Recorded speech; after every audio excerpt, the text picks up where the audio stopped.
Hello, it's the day after Christmas 2023, and I'm walking back in my backyard.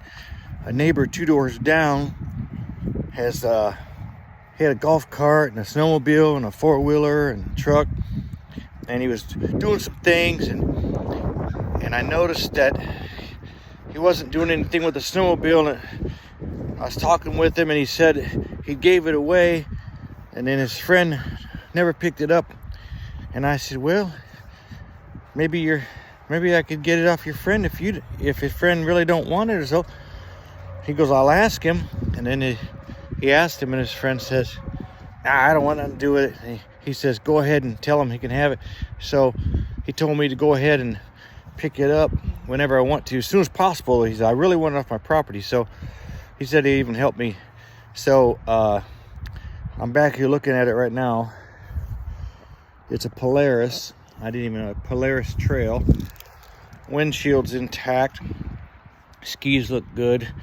The seat's gone. Looks like the key is in it. See, Indy Trail. Gauges.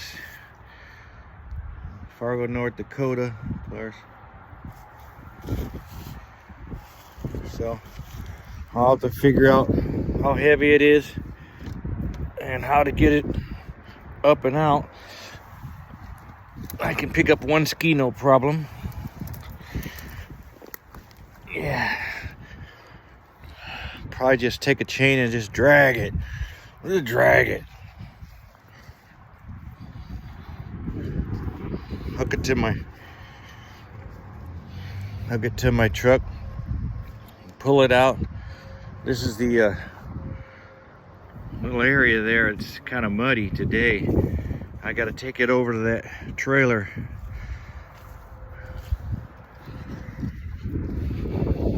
I don't know. Probably tear the grass up pretty good. I don't have any way of really getting it up on anything. I'm sure not going to be able to get it up on my truck. I'm not into lifting heavy weights. But I think I'll just grab my chain and grab my truck and just go see if it'll move, because the treads should at least turn. And if it don't work out, I'll just park my truck and we'll do it later. We'll figure it out one way or the other. But it's a Polaris. It doesn't say how big it is, and I won't know until I get into it. But it's got a key. So he said something about carburetors. So I clean the carburetors and hook a good hot battery to it. I might have a good sled. And instead of ripping it apart, I might just reupholster the seat. Update on the snowmobile. It's heavy. It's all intact. Maybe just needs a battery. I don't even know if you need a battery for them. I think so, though. I don't know anything about the size yet, but it's pretty well stuck and it's heavy. So I took my truck back there, and they had a dump truck going back through the alleyway, and he delivered about 5 loads, probably about 10-20 tons of gravel back to the very back guy. But they didn't put any all the way to the road. It's just ruts and mud. I barely got my truck probably 10-15 feet back into it, and I was spinning and getting stuck.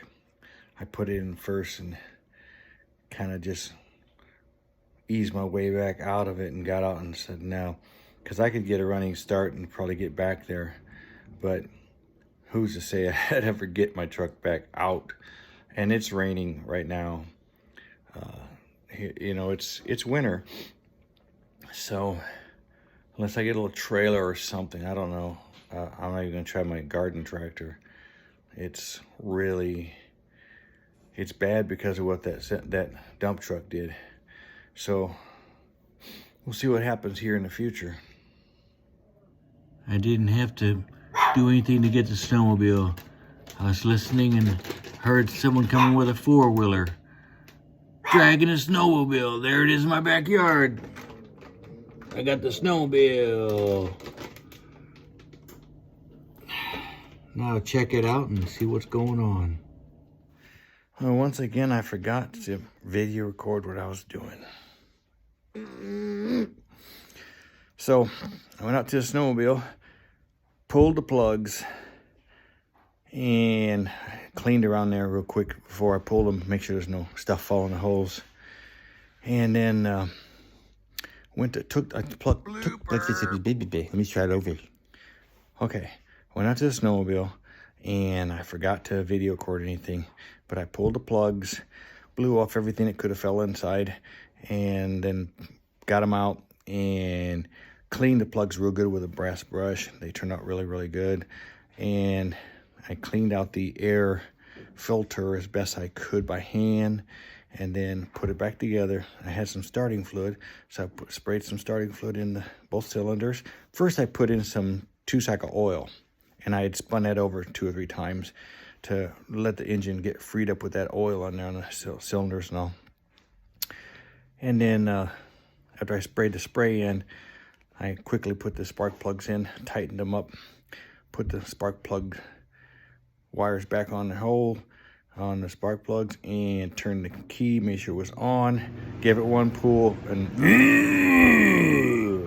so now I got to go through the carburetors, and because I had the gas turned off too, because I don't want to suck no bad gas in. So it's a runner.